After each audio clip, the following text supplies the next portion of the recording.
There's something strange about light in Blade Runner. It's everywhere, artificial, overwhelming, inescapable. And yet, the world never really feels illuminated. It feels harder to see. This is Beneath the Frame, where we take a closer look at how film creates deeper meaning.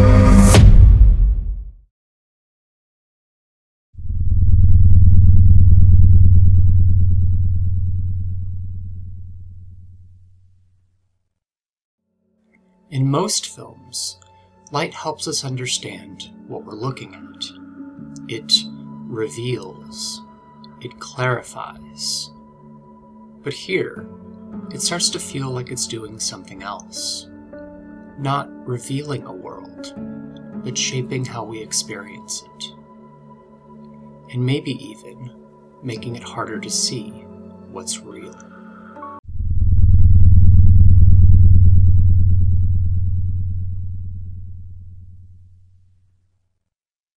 There's only one place in the film where we see the sun. High above the city, inside Tyrell's headquarters.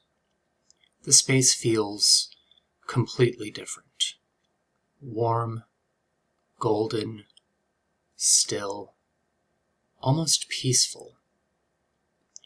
It's a place that seems like it should offer clarity. But when Deckard begins the Voight-Kampff test, he says something strange. It's too bright in here. The one place in the film filled with natural light is also the place where it's hardest to see the truth. Everywhere else, light floods the world. Neon signs, advertisements, searchlights cutting through windows.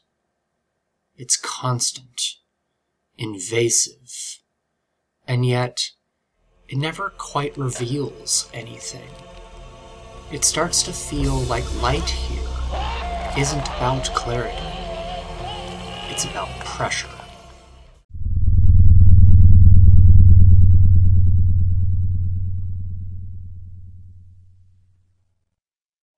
And when that light fades, something changes.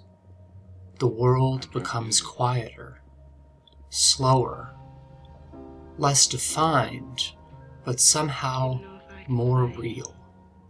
Moments between characters begin to open up.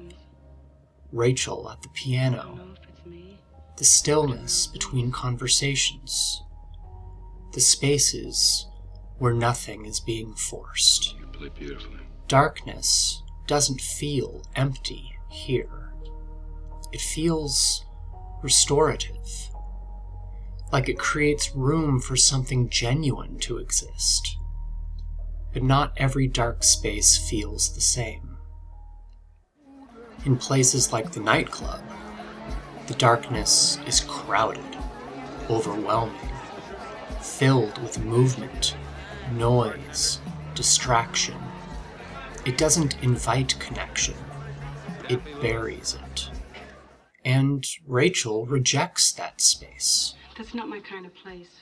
Instead, connection seems to happen in quieter places, more contained spaces, where the world isn't pressing in on every side.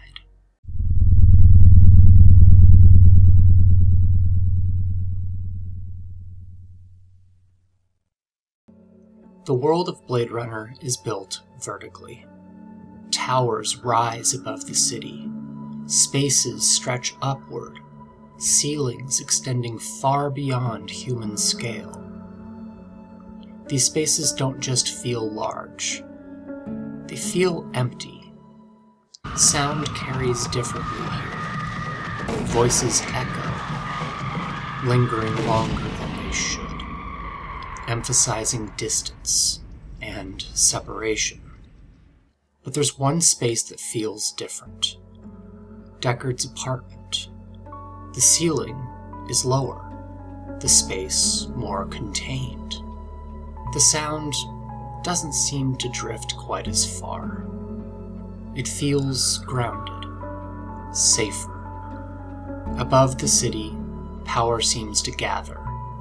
Tyrell lives above the clouds, above the darkness, above everything. But that distance doesn't create clarity. Even flight feels restricted. Birds appear throughout the film, but many of them aren't alive. They are statues. They are chess pieces. Sculpted forms of something that should move, but doesn't. They carry weight. They stay grounded. Even in Tyrell's world, high above the city, the owl is artificial, kept, contained within the space. Even here, where everything rises, nothing really escapes. Height suggests power, but it doesn't create freedom. I'm Rachel.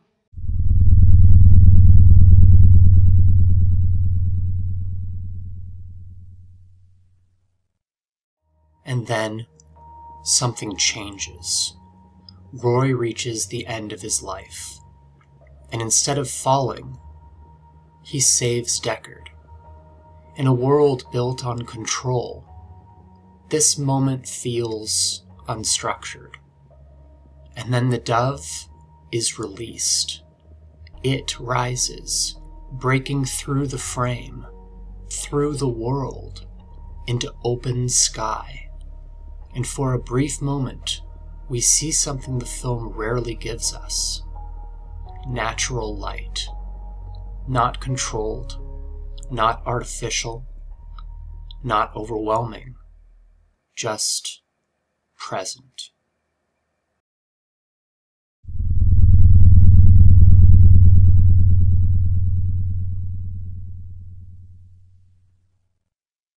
Throughout Blade Runner, light doesn't seem to reveal truth. It shapes how we experience it. Power doesn't seem to create freedom. It creates distance. And maybe these moments that feel most real are the ones that exist outside of both. And I'm curious, when you watch the film, where do these moments feel like they happen for you? Beneath the frame.